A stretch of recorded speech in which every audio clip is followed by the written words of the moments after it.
Welcome to Class Project 1. The name of the class project is How to Use Enhanced Morph in PowerPoint. I have applied in a description and also an outcome. So let's move on with our description. Enhanced Morph refers to the advanced use of the morph transition in PowerPoint to create smooth, cinematic animations between slides. The morph transition is a powerful tool that automatically animates objects across slides, making it appear as though they are seamlessly moving, resizing, rotating, or changing colors, or even changing the shape. So let's move on with our steps. First off, open up MS PowerPoint. Create a new slide. Then apply your object and duplicate the slide. Apply morph transition and remove the element which you want to change or morph into. Then go to the selection pane and rename the objects into the same name with 2 quotation marks in the beginning. Then go to presentation mode and check if the morph is working and then upload it into our project panel so that we can check on how you are progressing with work. The outcome, learning how to use enhanced morph in PowerPoint, allows you to transform basic slides into interactive, visually stunning representation that can effectively communicate your message, captivate your audience, and leave a lasting impression. So, without any further ado, let's move on with our class project by opening up Microsoft PowerPoint on our device. From my screen, you can see that I have opened up Microsoft PowerPoint. Now, the first thing that we have to do is we are going to create a slide like this. But here I'm going to remove out the elements because I'm not going to be needing it right now.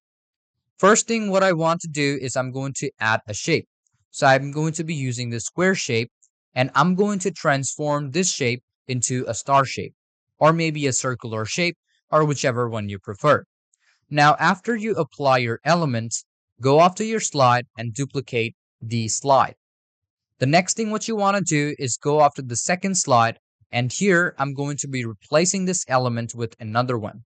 What I want to do first is I'm going to click on both of these, go off to transition, and I'm going to click on morph, and I'm going to click on apply to all. So both of them has the morph transition applied. Now, one thing that you will check is if I drag this down, and if I go off the presentation mode, and if I go off to the first page, you can see this is seamlessly moving. But this is just basic morph. We want enhanced morph to be applied. So what I'm going to do is I'm going to go off to my insert and I'm going to go off to my shapes.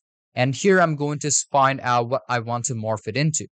So just in case I want clouds. So I have applied in the cloud and then I'm going to go off to my selection pane.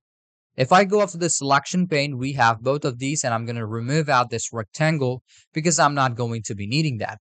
Now, one of the most important steps is renaming it.